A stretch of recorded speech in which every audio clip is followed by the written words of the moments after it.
இன்றைக்கி நம்ம என்ன பார்க்க போகிறோன்னா நெத்திலி மீன் குழம்பு. நெத்திலி மீன் வந்து ஒரு 1/2 kg எடுத்துருக்கோம். நல்லா பாருங்கள், பெரிய சைஸ் நெத்திலி இது. நெத்திலியில் பெருசு இது. 1/2 kg எடுத்துருக்கோம். அதுக்கு தேவையான இன்க்ரீடியன்ட்ஸ் என்னென்னா வந்து புளி, நல்லா பெரிய எலுமிச்சம்பழம் சைஸு எடுத்துருக்கோம். அதுக்கப்புறம் வந்து தாளிக்கிறதுக்கு வெந்தயம், ஜீரகம் எடுத்துருக்கோம். ஜீரகம் வந்து நம்ம தேங்காவோட போட்டு அரைக்கிறதுக்கு நம்ம தேங்காய் எடுத்துருக்கோம். தேங்காவும் ஜீரகமும் போட்டு அரைப்போம். அதுக்கு இது மாங்காய் எடுத்துருக்கோம். மாங்காய் வந்து ஆப்ஷனல் தான், தேவையாக இருந்தால் போட்டுக்கலாம், தேவையில்லைன்னா விட்டுடலாம். ஏன்னா மீன் குழம்புனாலே மாங்காய் போட்டு வச்சா ரொம்ப ருசியாக இருக்கும். அது மண் சட்டியில் வைக்கும்போது ரொம்ப நல்லாயிருக்கும். அதனால் தேவைப்பட்டால் போட்டுங்க, இல்லைன்னா விட்டுடலாம். இப்போ தேங்காய் ஒரு 1/2 மூடி எடுத்துருக்கேன். சின்ன சைஸ் தேங்காயில் 1/2 மூடி எடுத்துருக்கேன். அது எடுத்துருக்கேன். அதை வந்து நான் பீஸ் போட்டு வச்சுருக்கேன். அப்புறம் வந்து அந்த தேங்காயில் ஜீரகம், சின்ன வெங்காயம் போட்டு நம்ம அரைச்சிருவோம். அது தாளிக்கிறதுக்கு நல்லா ஒரு பெரிய சைஸு ஒரு ஆனியன் வந்து கட் பண்ணி வச்சுருக்கோம். தாளிக்கிறதுக்கு தக்காளி, ஒரு தக்காளி எடுத்துருக்கோம். அதுக்கப்புறம் வந்து கொத்தமல்லி கீரை குழம்புக்கு, இது வந்து கருவேப்பிலை, அது தாளிக்கிறதுக்கு கொஞ்சோண்டு சும்மா ஒரு கொத்து எடுத்துருக்கோம். இது வந்து வடகம். வடகம்னா நிறைய பேருக்கு தெரியும், நிறைய பேருக்கு தெரியாது. இப்போ பாருங்கள், வடகம் இது போட்டு வச்சுக்கிறது. இது வந்து விளக்கெண்ணெயில் செய்வாங்க. அது நான் எப்படின்றத நான் இன்னொரு வீடியோவில் உங்களுக்கு நான் காமிச்சு தரேன். இது வடகம் தாளிக்கிறதுக்கு எண்ணெய், நல்லெண்ணெய் எடுத்துருக்குறேன். மஞ்சத்தூள், குழம்புக்கு மஞ்சத்தூள், உப்பு தேவையான அளவு போடணும். உப்பு நான் வந்து இப்போ வந்து தண்ணி வந்து புளி ஊற வைக்கிறதுக்கு தண்ணி எடுத்து வச்சுருக்கேன். தண்ணி வந்து நம்ம ரைஸ் கழுவுறோம்ல, அந்த தண்ணி தான் இது. பச்சை தண்ணியில் பண்ண போகிறதில்ல, ரைஸ் கழுவுறது. அதில் வந்து நிறைய சத்துக்கள் அதில் நிறையா இருக்கிறதுனால மீன் குழம்பு அதில் வச்சா கொஞ்சம் திக்னஸ் இருக்கும். அதுக்காக நான் இந்த தண்ணி எடுத்துருக்கேன். இப்போ வந்து நம்ம புளியை ஊற வச்சுக்குவோம். இப்போ இந்த நம்ம புளியை வந்து நான் அலசிட்டு வச்சுருக்கேன். ஏன்னா மண் அதில் இருக்குன்றதுக்காக அலசியிருக்கேன். அந்த புளியை நம்ம வந்து ஊற வச்சுக்குவோம்.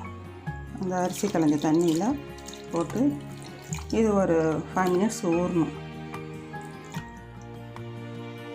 ஊற வச்சுட்டு நம்ம எப்படி குழம்பு கரைச்சி எடுக்க போகிறோன்றது பார்ப்போம். ஊற வச்சாச்சு, ஊறட்டும். இப்போ தேங்காவை நம்ம அரைக்கணும். இதில் வந்து 1/2 மூடி, ஒரு தேங்காயை உடைச்சா 2 பாதியாக போகும்ல, அதில் வந்து அந்த பாதியில் பாதி தேங்காய் எடுத்துருக்கேன். போட்டுக்குவோம். ஜீரகம் வந்து சும்மா 2 பிஞ்சு தான், ரொம்ப கிடையாது, 2 பிஞ்சு எடுத்துருக்கோம். போட்டுக்குவோம். அதோட ஒரு சின்ன வெங்காயம் இருக்குது, இதை வந்து இதில் போட்டுக்குவோம். இதை நல்லா அரைச்சி எடுத்துக்குவோம். இந்த புளி கரைச்சி எடுத்தாச்சு. இப்போ வந்து நம்ம தாளிக்க போகிறோம். தேங்காய் அரைச்சாச்சு, இதோ அரைச்சாச்சு. இப்போ வந்து நம்ம குழம்புக்கு வந்து ஒரு பெரிய ஸ்பூனால் ஒரு 3.5 ஸ்பூன் வந்து மிளகாத்தூள். இது மிளகாத்தூள்னாக்கா குழம்பு தூள், ரெண்டும் மிக்ஸ் பண்ணி அரைச்சது. மல்லி மிளகாய் ரெண்டும் கலந்து அரைச்சது. இப்போ நம்ம சட்டி சூடாயிடுச்சு. இப்போ நம்ம தாளிப்போம். எண்ணெய் சூடாயிடுச்சு. இப்போ வந்து கொஞ்சோண்டு வெந்தயம் போட்டுக்கிறோம். இது வந்து வடகம்,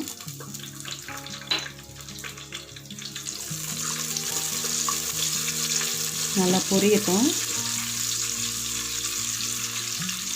இது இப்போ சமைக்கிறது வந்து நல்லெண்ணெய் தான். இது நல்லெண்ணெய் வந்து நமக்கு உடம்புக்கு ரொம்ப நல்லது. எப்போவுமே நம்ம நல்லெண்ணெயில் சமைச்சு சாப்பிட்டோம்னா ரொம்ப நல்லாயிருக்கும். மிச்சம் எல்லா எண்ணெயை விட நல்லெண்ணெய் ரொம்ப நல்லது.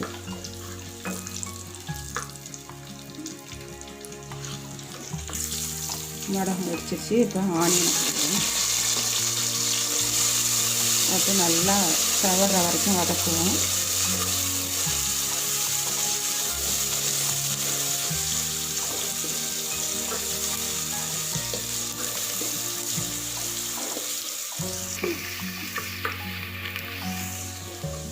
நல்லா வதங்கிச்சு. வதங்கிடுச்சு. கருவேப்பிலை போட்டுக்கலாம்.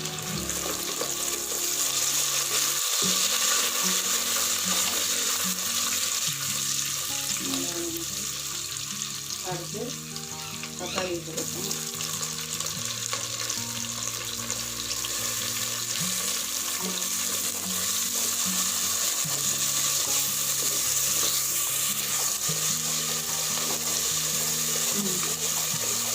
தக்காளி வதங்கிடுச்சு. இப்போ நம்ம இந்த புளி தண்ணியாக ஊற்றுவோம். பச்சை மிளகாய் ஒரு 4 பச்சை மிளகாய் இருக்குது. அது வந்து நம்ம வதக்கக்கூடாது. மிளகாயை அப்படியே தான் கலந்து போடணும். இப்போ புளி தண்ணி இருக்குது.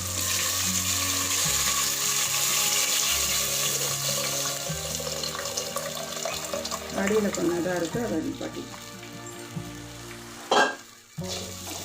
இப்போ அந்த பெரிய ஸ்பூனால் 3 ஸ்பூனு குழம்பு பொடி அதில் போடும்.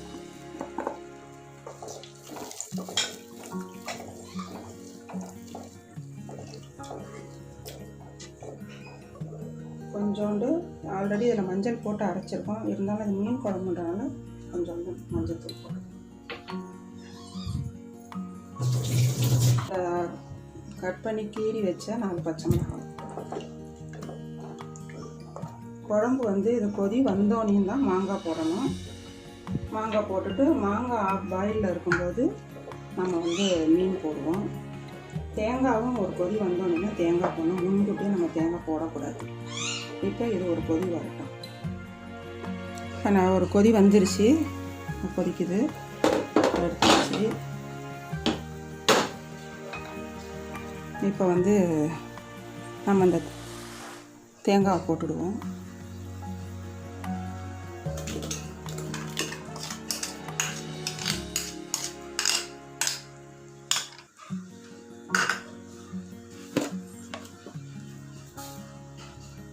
ரெண்டு ஸ்பூன் உப்பு போடுவோம்.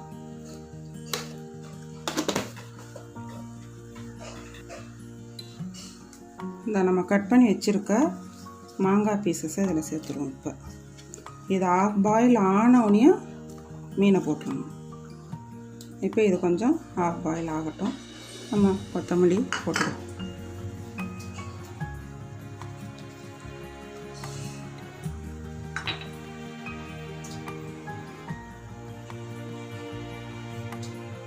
இப்போ நம்ம வந்து இதை மூடி வச்சிடலாம். மாங்காய் வந்து நல்லா வேகணும்.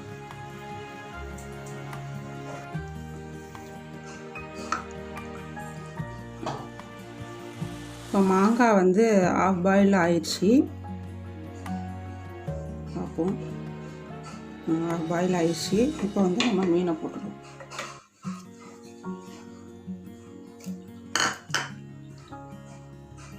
மீனை போட்டுடுவோம்.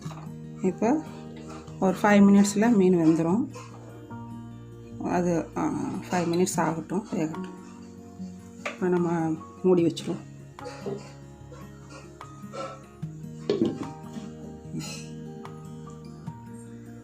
இப்போ குழம்பு நல்லா ஃபிஷ்ஷு நல்லா பாயில் ஆயிடுச்சு. இப்போ இதை வந்து நம்ம ஒரு பவுலில் ட்ரான்ஸ்ஃபர் பண்ணிப்போம். ஆஃப் பண்ணிடுவோம்.